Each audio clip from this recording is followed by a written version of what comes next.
Good evening and good to have you with us on this edition of the Urban Debate. I'm Tanvi, Shukla. Before we get to our big talking points, let's get you the latest from inside Kashmir, where in the valley today, middle schools were also reopened days after primary schools were first reopened in the valley on Monday.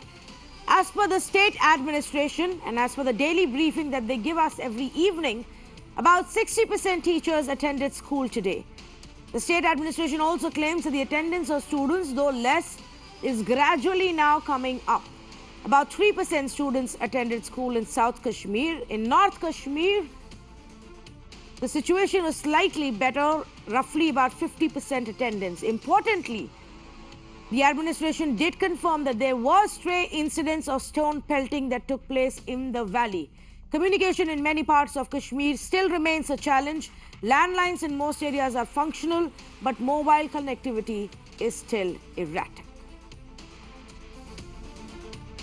Middle schools have been opened today in the districts of Kashmir Valley, in the same areas where the primary schools were opened. Attendance of teachers in the schools opened has been ranging from 60 to 80% in different districts of Kashmir, whereas the attendance of students, though less, has increased from the past 2 days. In the valley districts, it ranges from 2 to 3% in some areas in the south to even 50% in certain areas in the north. Today also there was no major law and order incident observed, and all those areas where there was relaxation extended, they also behaved normally also. Except in few pockets there were minor stray incidents of stone pelting. Otherwise, rest of the area behaved normally. You talk of markets that they're still closed. You talk of communication, very basic communication in the form of landlines which are working, and that too, those landlines which are there in certain pockets of the Srinagar city, and also if you talk of North and South Kashmir, certain areas have landline services.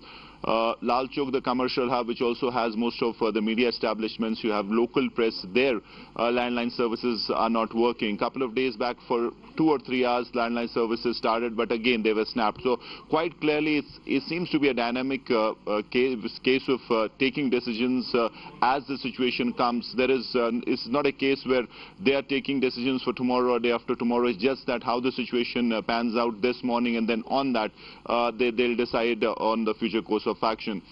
As far as the situation is concerned, there's a kind of a status quo that we are seeing.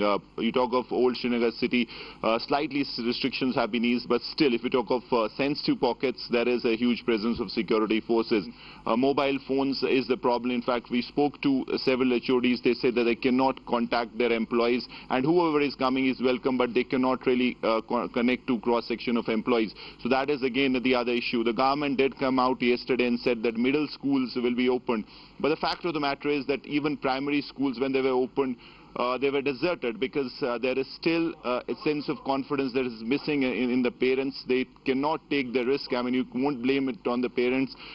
First priority is security of their kids, their wards, and that is something that obviously in the present security scenario is missing. So it will take some time for that to be instilled, and for that the administration needs to do a lot more.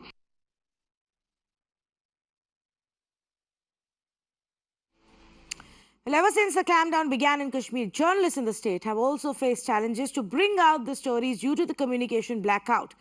Mirror Now's Mir Farid, who we struggled even to get through in the initial days, there was absolutely no contact for several days. Even now, our communication with him is erratic. But he sent us this report from the place where the journalists are functioning in Srinagar. And in this report, he explains to you how they are tackling these tough circumstances to bring you the ground reality. Take a look. Right now I am in a hotel, a local hotel of Srinagar, and this for the last many days has been acting as a kind of a media center of the state government. Whatever press release or statement they have to give, they have made a makeshift media room here, media conference room, which is here in this hotel. And as you can see, most of the OB vans are parked here, and this is the little space that the media right now is enjoying as far as being able to do their daily job. And because unfortunately if you move out, there is hardly an area where you can safely do your job, because there is some kind of an anger as far as the local population is concerned, because they feel that their situation, their plight is not being highlighted the way it should be. So that obviously is ensuring that people, the media people, the press people have been in fact in a way restricted in their movements, and most of the activity that is happening of national news channels or local media is happening from this area. You talk of one single mobile telephone line that has been kept open by the authorities, and obviously if you have to make a call, you have to first jot down your name, your address on a register, and then you will be allowed to make that call. To add to that, there are just 2-3 computers that have been kept here inside the media room, and there also low speed internet is available. So that is all in fact in totality that the press has here as far as communication is concerned, to ensure that their daily routine, at least people from the print media manage to file their reports, or in fact people can send their photographs. So obviously in those low speeds you cannot transmit visuals. So that is in entirety all that the media people have here as far as communication is concerned. Turning our attention to the big developments in the national capital today, especially in the P. Chidambaram case. Now, we've got visuals that are coming in from the Congress headquarters, from AICC, visuals of P. Chidambaram at the Congress headquarters there. Remember that the Enforcement Directorate and the CBI have both, been giving indications and signals that they are trying to look for him, that they've carried out raids and searches for Mr. Chidambaram, but they've not been able to get him. Here is P. Chidambaram, former Home and Finance Minister of this country. Visuals coming in from the Congress office. We are expecting that there will also be a Congress news briefing by top Congress leaders in just a short bit over this case. For viewers tuning in right now, and these are actually the live visuals, so it looks like this P. Chidambaram himself will be addressing this press conference along with Kapil Sibal and Abhishek Manu Singhvi, who are Congress leaders, as well as his counsels in this case.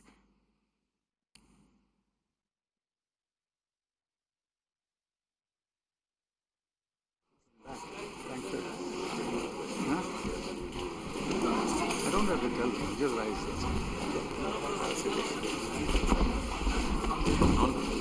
He's taking questions. Yesterday, the Delhi High Court rejected P. Chidambaram's anticipatory bail plea, paving way for the agencies to arrest him, for CBI to arrest him if they wanted. We had visuals last evening of CBI officials at P. Chidambaram's residence. They even put a notice, leaving a message behind for him to turn up and meet the CBI officials. But it's been 24 hours since then, and this is the first time P. Chidambaram has actually emerged in public, with all the top leaders, with Ghulam Nabi Azad, Abhishek Manu Singhvi, Kapil Sibal, Mallikarjun Kharge, all of them there. Let's listen in to Chidambaram. The most precious article of the Constitution of India is Article 21, that guarantees life and liberty. If I am asked to choose between life and liberty, I shall unhesitatingly choose liberty. Why are the years up to 1947 called the years of freedom struggle? Because to win freedom, we must struggle. To preserve freedom too, we must struggle. In the last 24 hours, much has happened that has caused concern to some and confusion to many. My statement today is to dispel that concern and confusion. In the INX media case, I have not been accused of any offense, nor has anyone else, including any member of my family, been accused of any offense. In fact, there is no charge sheet filed by either the CBI or the ED before a competent court. Moreover, the FIR recorded by the CBI does not impute to me any wrongdoing. Yet there is a widespread impression that grave offences have been committed, and my son and I have committed those offences. Nothing can be further from the truth. These are lies spread by pathological liars. When I was summoned by the CBI and then the ED to appear for questioning, I naturally sought interim protection against arrest from the competent court. I was granted interim protection by orders of the High Court dated 31st May 2018 and 25th July 2018. I have enjoyed the interim protection for the last 13 to 15 months. The matters were finally heard on 25th January 2019 and judgment reserved. Now, after 7 months, yesterday, the High Court was pleased to dismiss the pre-arrest bail applications. My lawyers, who are also my dear friends and who are present here, advised me to move the Supreme Court. On my behalf, they did so yesterday evening and today. They appealed repeatedly to the Honorable Supreme Court to list the appeals for hearing urgently and in the meanwhile grant me interim protection. While my lawyers, all senior counsel, were moving the Supreme Court, other lawyers and I worked through the night last night to prepare the papers. We completed the task only this morning and immediately filed the appeals in the Supreme Court. I was working alongside my lawyers the whole of last night. Today, throughout the day, I was with my lawyers following the proceedings in the Supreme Court. I was aghast that I was accused of hiding from the law. On the contrary, I was seeking the protection of the law. I was accused of running away from justice.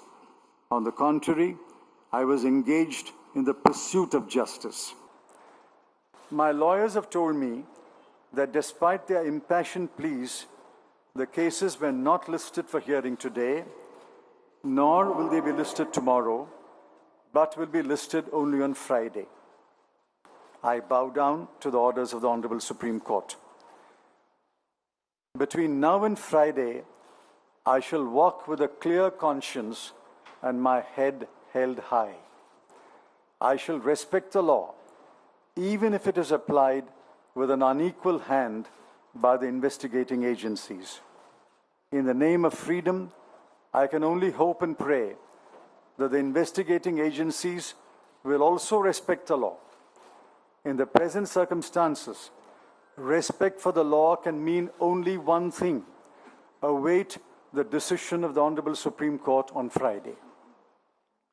Some days ago, when I spoke in Parliament, I had said that every judge in this country will uphold the liberty of a citizen.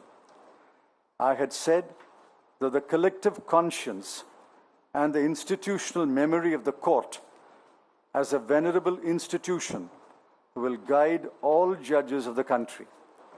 As much as I believe in liberty, I also believe in the wisdom of our judges.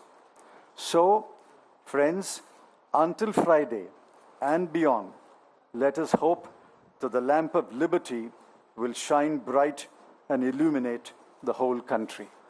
Thank you very much. No question. No question are we taking. We're not taking any questions.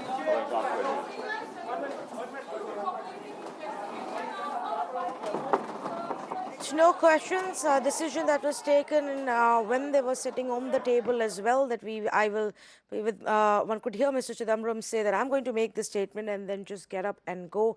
No questions will be taken. Very clearly saying that the agencies, the CBI and the Enforcement Directorate, should wait till Friday, should wait till the Supreme Court hears his plea and takes a decision, as he is not running away from the law, but he's actually seeking protection from the law. And now that he is reappeared after 24 hours or so, the CBI and ED seem to give an indication that he was not reachable, that they could not get through to him. But P. Chidambaram, they're clearly saying that he spent the entire night preparing his case to be presented in the Supreme Court today, that he was with his lawyers, and today he was in the Supreme Court, that he's not running away from the law. Meenakshi Vanja joins me with more. Meenakshi, of course, the entire legal strategy here is to say, well, here I am, not running away, but wait until Friday before you take any coercive action. Well, as a matter of fact, Tanvi, we at Mirror Now had broken this at around 4 p.m. When the Chief Justice of India had risen, and subsequent to that, when the date of hearing was finalized by the Supreme Court as 23rd of August, which is Friday, and subsequent to that, we had brought to our viewers as to how thus far, traditionally, the agencies await the outcome once the Supreme Court has agreed, or rather admitted a matter formally, because then the matter becomes sub judice.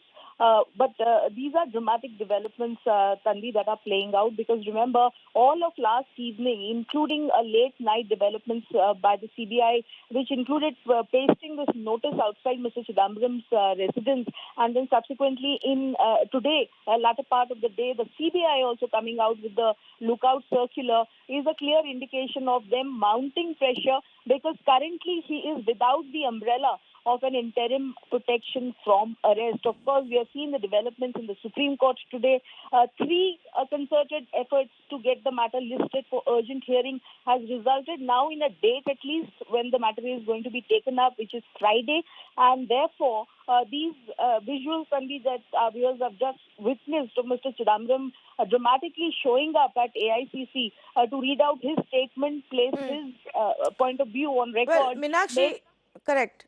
Meenakshi, do we know what Chidambaram's plan is from here to Friday? Because, you know, like we've been getting, signals from the ED and CBI that, well, they conducted searches and raids in different locations, and they're on the lookout for Chidambaram. Here he is sitting, in full public eye in front of all these media cameras, saying, I'm right here. Does he intend to go back to the same residence? Does he intend to wait at AICC and see if the CBI officials turn up there? Very quickly, some perspective for our viewers. It is not as if the intelligence agencies are completely clueless. They may have had indication of the whereabouts of Mr. Chidambaram, and clearly he is very much in Delhi. We know that the airports and the ports thus far have been alerted by the CBI and the ED, and of course, from past precedents, we know that he is not at flight risk, as has been enumerated endlessly by Abhishek Manu Singhvi and the likes of Mr. Kapil Sibal.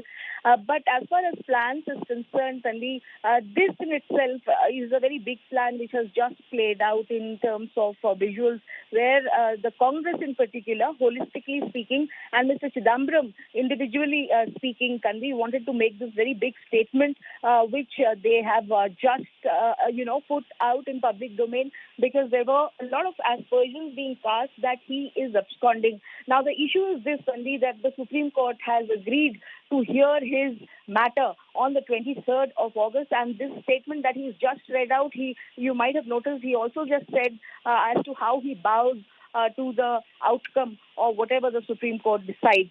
So this makes it hugely interesting, and for the agencies, I mean, it will be really worthwhile to watch how this plays out, whether or not they will go completely aggressively again chasing Mr. Chidambaram, given the fact that he is currently without the umbrella of interim protection from arrest, but at the same time, his petition very much sub judice, with the Supreme Court agreeing to hear it on the 23rd of August.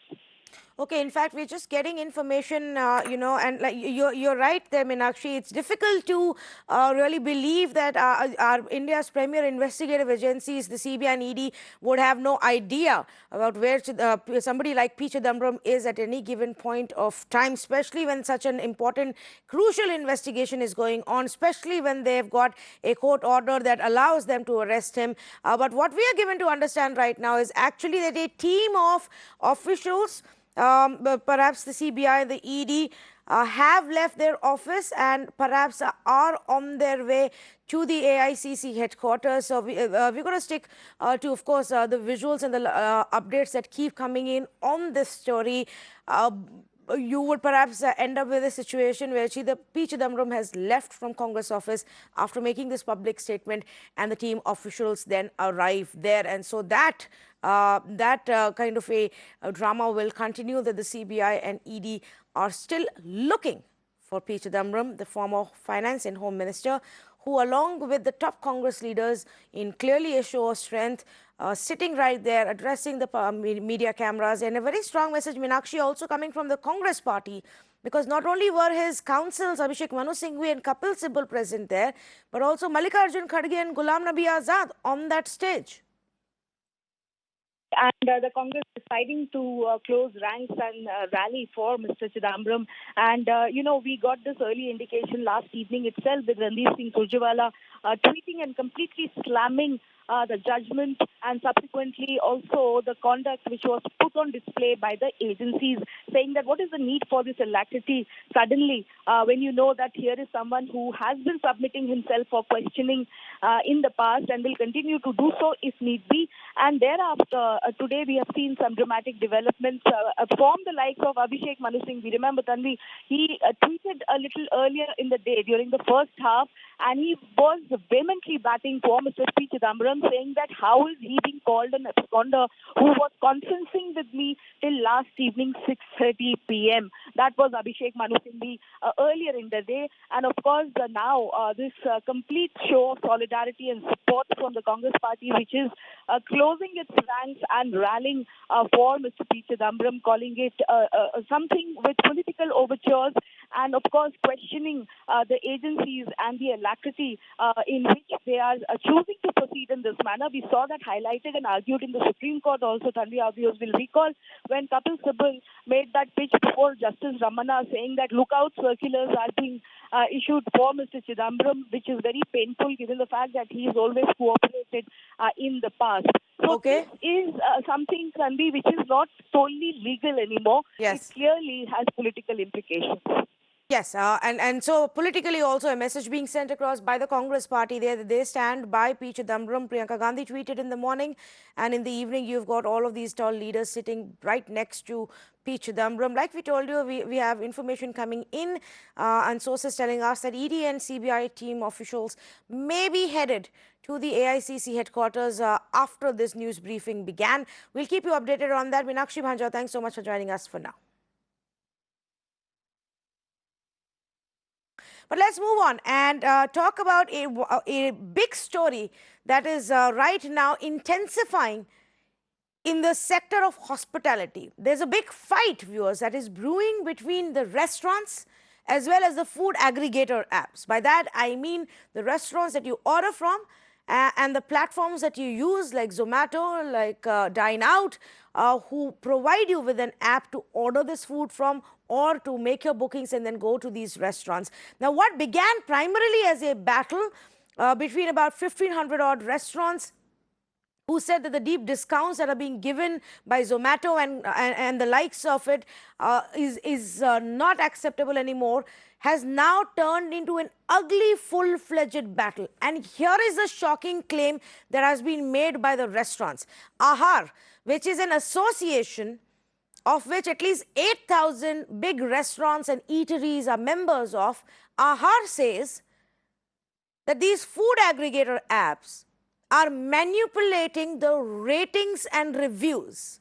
Now, you use any app, and by that I mean not just Zomato, but Dineout, you use Swiggy, you use any of these other apps available on your phone. They provide you with a rating for the restaurant. And most of you will be referring to these ratings. Most of you, before trying a new restaurant, will end up reading these reviews. Now, according to the Hotel Association, these reviews and ratings are being rigged. These are the claims that have been made, which says that if you don't give ads, your rating begins to drop. You begin to get negative reviews. Now, if this is really the truth, then what should you as a consumer do? Can you really trust any of your apps? And why is it that now, today, these restaurants are coming out and making these allegations? Why were they quiet all this time? That's the big question we're asking. Santosh Shetty, President Ahar, joining us this evening. Pragnesh Rai, owner of Sambar, and Ritvika Bhattacharya, also joining us this evening. And Santosh Shetty, let me come to you. What has prompted the Hotel Association to speak up now about this?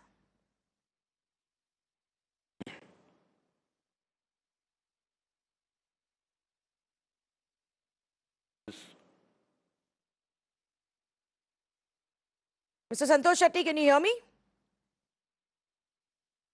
Thing now. Yeah, I can hear you. I'm speaking right now. Yes, we couldn't get your audio clear through. Hello? Please go ahead. Yes, my question Hello? to you, Santosh Shetty, is why is it that the restaurants are speaking up now if they knew that ratings and reviews are being manipulated?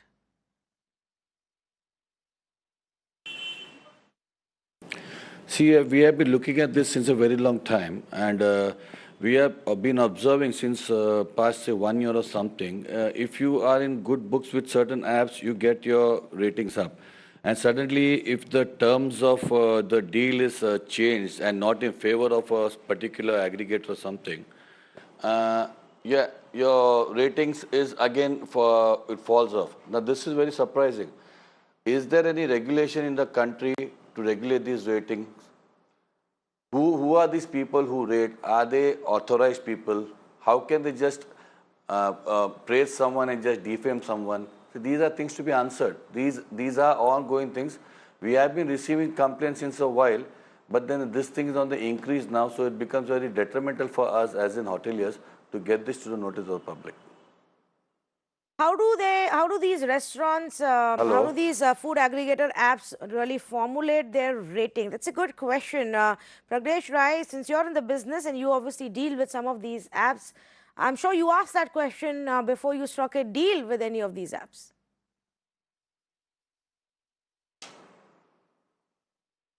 So most of the aggregators at this point have a very complex algorithm when it comes up to what kind of rating ultimately shows. These are these ever-changing algorithms where it becomes a little difficult for restaurateurs as well to keep track because we're not passed on the same information. Last information that was given on to us is to avoid fake reviews. More than 3 reviews per day will not be, about 3 reviews will not be valid. So there are these ever-changing things, ever-changing rules and regulations that comes up to a rating on the popular aggregators app. And as Santosh sir just mentioned, there are a lot of times where we've advertised with them, and the minute we pull out, it leads to a drop in ratings, and not because of any persistent bad reviews. It just, as an algorithm, the numbers just seem to drop. Okay. So let me get in Ritvika Bhattacharya here. As a consumer, Ritvika, what is your response when you are told these things? That, you know, it's not just a fight about deep discounts between the two sides.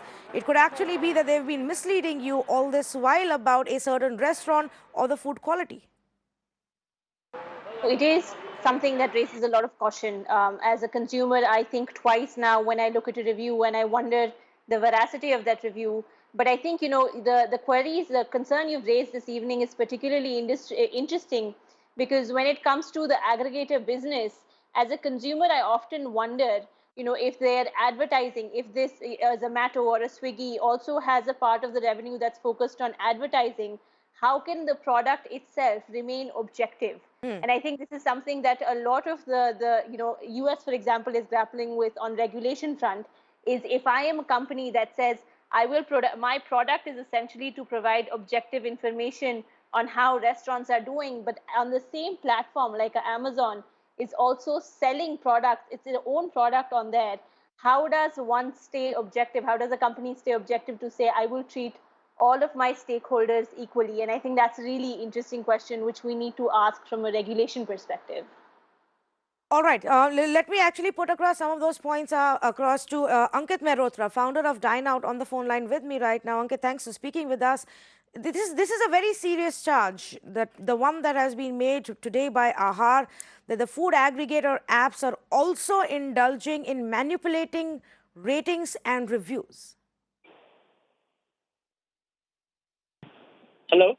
Yes, Ankit, Yes. can you hear me? Yes, I can now. Okay, what is your response to this charge that has been made that you all are rigging and the reviews and the ratings? So I think, there are two types of aggregator platforms. One, and this is globally across the world, we can see examples. One are where, reviews is a major part of their platform or their offering. And the others are like Dineout, for example. A user can only leave a review when they have reserved a table and have dined at the restaurant. See, what happens is that, on platforms where anyone can go and leave a review at any given time, there is no authenticity or there is no confirmation that an actual diner has actually left a review. So that opens it up, or that makes the platform subject to manipulation. And it's, it happens across industries, it happens across the world. So it's important for aggregators and platforms to put in checks and balances in place from day one, which helps the restaurants as well as consumers know that the reviews are actual verified reviews from actual customers. And, that's the main... But Ankit, here is the point. Here are the restaurants who are telling us that if they don't advertise with certain platforms, their ratings and reviews, their ratings go down and they start getting negative reviews. In some ways, they're insinuating that because they don't pay you, you start, giving false ratings to them. Yes, so that might be happening across platforms. It depends upon the business model of different platforms. As Dineout, we never charge. Reviews are completely independent and are completely authenticated by only actual diners. So that's the check and balance what I spoke about that we put in place from day one. So if I can ask you, how do you authenticate your actual diners?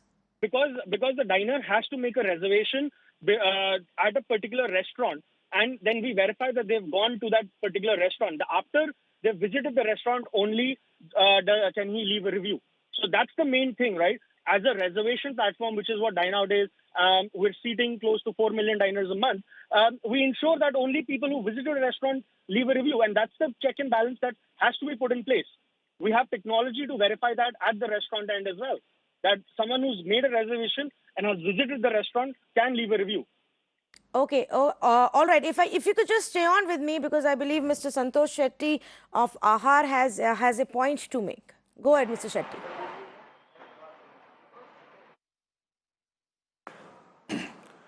Our question here is, why are these food aggregator platforms providing a platform for someone to give a review that defames a restaurant? Why? No, I mean, why not? You talk good about something, why okay. not? Why do they Users provide a and platform to consumers defame today someone? want to know about the restaurants, want to know about what others think about the food quality. I mean, user review for food, for products, for businesses, for books, for movies is a worldwide phenomenon right now. Why should you be objecting to that? I totally agree. I totally agree on that. I will not disagree on that. But the issue is that the person who is giving a review, now how authentic will his review be? It could be malified also. See, these are the things we have to restaurant business.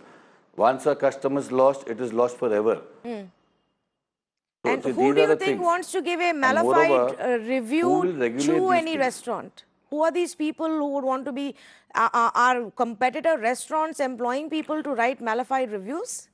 Could you give us any evidence of that? See, what am I saying? We have situations wherein people come in and ask for discounts. Once probably a discounts are not provided, or probably something else, they start writing these reviews. Okay. And there is one, they see, it's like that, okay, there was an example, okay? There's an example I'll give you. You go to a restaurant and you order a food which is not there in the menu. Okay? And then they say probably, the food, we didn't get the desired food we want. See, these are things, it happens. So basically what we are saying, these things to be regulated. We are into a restaurant business that is providing a livelihood. So, okay, let me also read out, as of December 29th, on December 29th, 2018, the Food Safety and Standards Authority of India issued a new set of guidelines for food aggregator apps which mandates them to acquire a license from the Central Licensing Authority. The new guidelines also indicate that food can be intercepted at any point from the time it's picked up or at the place where it is cooked till it is delivered to the client. It also makes provisions for arbitrary quality checks by the regulator at any point. Only selling products with remaining shelf life of 30% or 45 days before expiry at the time of delivery is allowed. So there is an authority, and then there are regulations. So what is it, Pragnesh Rai, that the restaurants want more? Or are you all simply upset that there are deep discounts that you agreed upon at one point? Now that everybody is getting a membership and that deep discount, business has become unviable.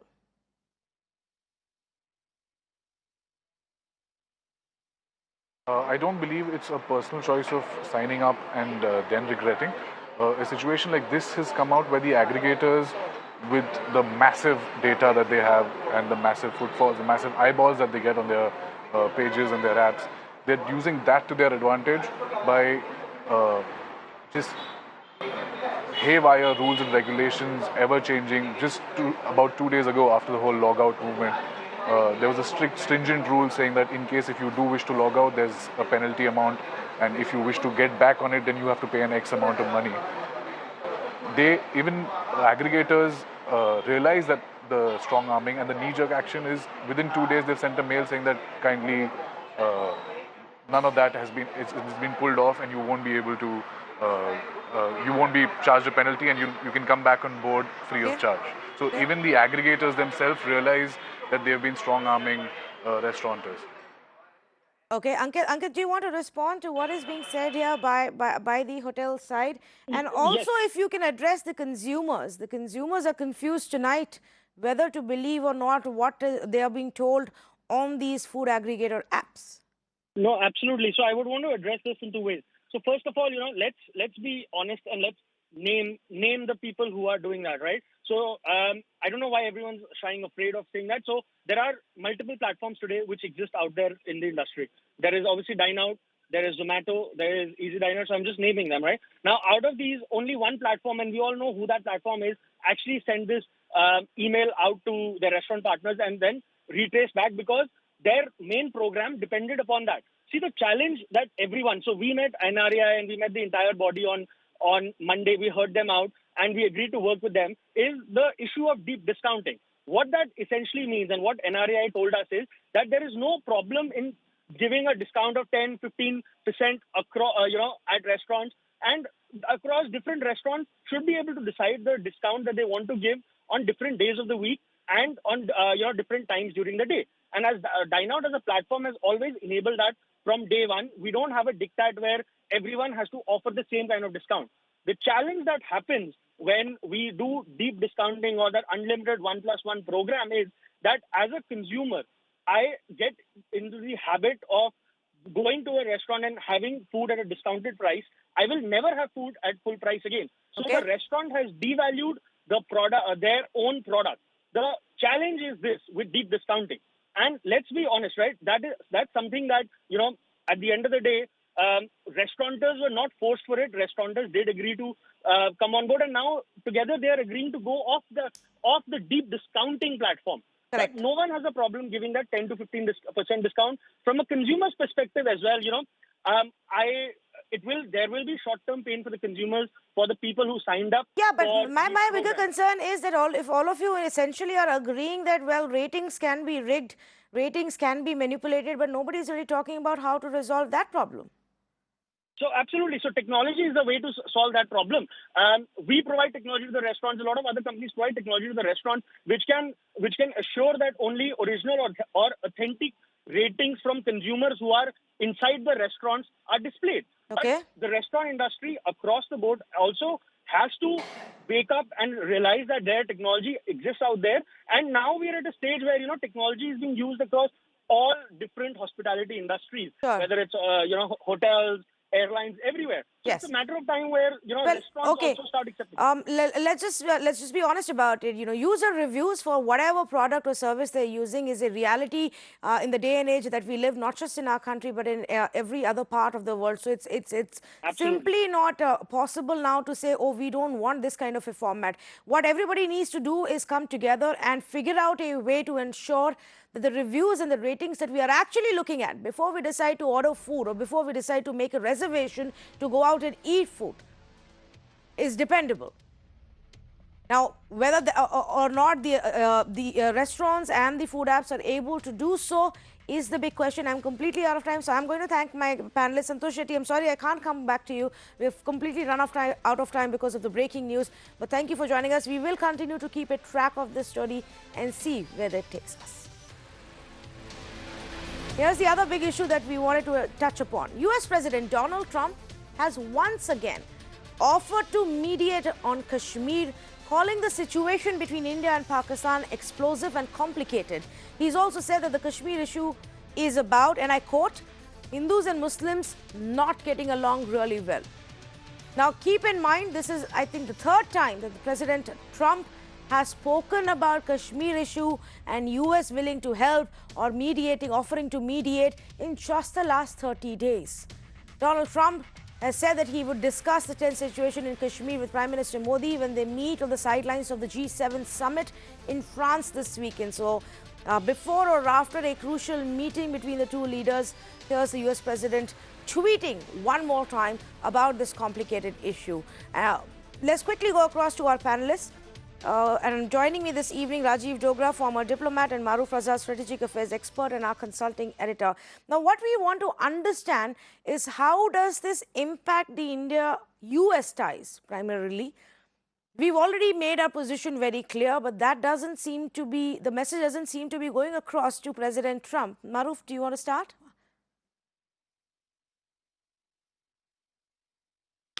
Well, Tanvi, 4 or 5 points. First, it has come as a body blow to those who have been blindly supporting Indo-US ties at the cost of alienating the Russians, who have even at the UN Security Council closed door meeting come out very strongly in India's favor and for the need for bilateral talks between India and Pakistan, because Pakistan is desperate to ratchet up tensions, to try and draw international attention, particularly in the run-up to the UN General Assembly meeting around 17 September, after having got a shot in the arm desperately needed by it when its economy is failing from the US president, because Pakistan has bargained once again with the US successfully to say, we will help you extricate from the mess that you've created in Afghanistan after 18 years. And so Trump is towing their line, having earlier made a number of public statements to the effect that Pakistan was blackmailing the US, and he's fallen into the blackmail trap. The other point to understand is, as far as Pakistan-India is concerned, Pakistan has always projected the case as a Hindu-Muslim argument and leading to a divide. But Pakistan's real agenda in Kashmir is the waters of the Indus systems, because it is water deprived, it is badly water managed, and it has to provide a lot of water to the Chinese for their dam building agenda for a number of things. The second thing is, Pakistan has always drawn international attention by showing the nuclear threat, and it was working under the nuclear umbrella happily for 30 years till the Balakot strikes blew a hole through their nuclear umbrella. So they are now clutching at straws in the wind. But the final point is that whenever Pakistan makes these bombastic statements about nuclear saber rattling, India knows, and these are studies that have been carried out by serious think tanks world over, at least 4 of them in the last decade, which show that the usage of nuclear weapons is a very, very low possibility, if at all, between India and Pakistan, whatever uninformed politicians like Imran Khan and others in India might say, because the nuclear threshold has to be crossed after a serious war which will be far bigger in scale than Kargil or the 71 war. So I now would welcome comments from Ambassador Dogra, but quite clearly Pakistan's chest beating on Kashmir should remind them that they are the ones who split up POK into 2 parts, yes, Azad Kashmir and the northern areas, between 1969 and 2009. So who are they to lecture us? And as Rajnath Singh rightly said, the discussions in future will not just be about stopping terrorism, but you give back our territory if you really want to talk to us. If you don't want to talk to us, you keep talking to the rest of the world, and so be it. Yes, actually, it's very interesting, and that comment that the point that you just raised, Maruf, and Mr. Dogra, here is the Indian government, here's Mr. Rajnath Singh, the defense minister, saying that there won't be any talks with Pakistan until they stop terror, and if there are, they will only be on POK. We've obviously very clearly stated that any further discussion on what's already a part of our territory, Kashmir, is not even happening with Pakistan. At such a time, when the US president one more time, attempts to intervene and be part of this conversation, what should India's response be? Well, firstly, coming back to what Maruf said towards the end about Pakistan already dividing its occupied POK into POK and Gilgit-Baltistan, that is very valid. And in fact, just to add to that, Pakistan has not only done that, but also committed an additional sin by gifting away part of that territory to China. So Pakistan is a serial violator, as Maruf very rightly pointed out. But now coming back to the major issue of Trump and what to do with a man like Trump, I think first when he made that offer, when Imran Khan was visiting Washington, we thought that maybe Trump had misunderstood the Prime Minister when they met in Japan. But it seems that he has his agenda set and he wants to pursue a line because it helps him not just in Afghanistan dialogue vis-a-vis Taliban, which he is desperate to finalize, but also with regard to going back to his electorate and saying that he is now the international mediator first class who has won a victory also in this complicated situation called India-Pakistan. So he's not worried about the minutiae, he's not worried about the finer points of what is happening here or what Pakistan is up to. He's just concerned about telling his people that both India and Pakistan have accepted him as a mediator.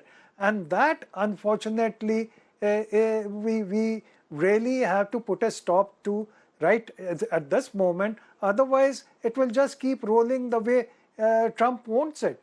And situation indeed is serious enough for Pakistan to play around with them.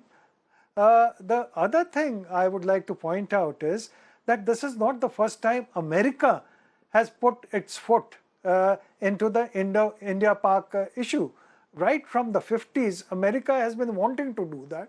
But every time they made this attempt, they were told clearly and bluntly that stay off. I think the time has come for us not just to tell Trump when Prime Minister meets him in France, but also more importantly to the State Department, which is more nuanced, more up to date with the India's concerns. And the sooner we do it, the better it is. Yes, I completely agree with you. From my own limited understanding, I also feel that, this is simply President Trump, trying to get some more attention at an international issue, having attempted that in Middle East, having attempted that with Korea now. He wants his share of attention here in Kashmir. But Maruf, go ahead, please. You wanted to make a point.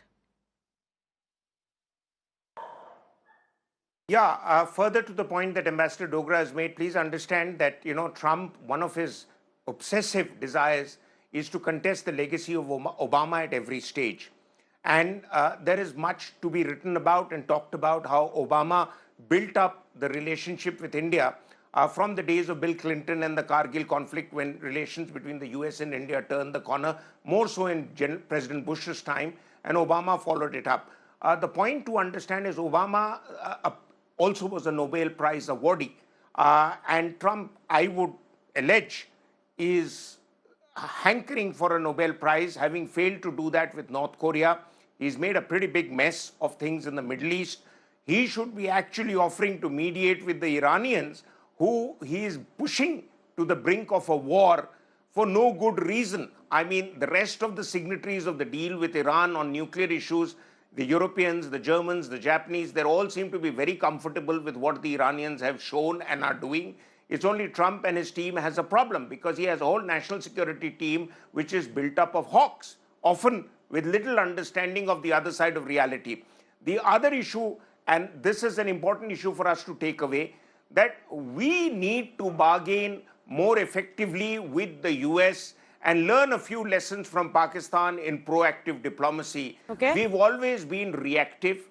We need to have a more proactive approach, whether it's the Americans, whether it's the Pakistanis, and China, which has really become a main physical occupier of Kashmir, as Ambassador Dogra has said. Right. And much before, from the 60s onwards with Aksai Chin and Shaksgam Valley, China is the real problem that we have to plan to counter, even as far as J&K is concerned, with all its agenda, whether of dams or the China-Pakistan economic corridor.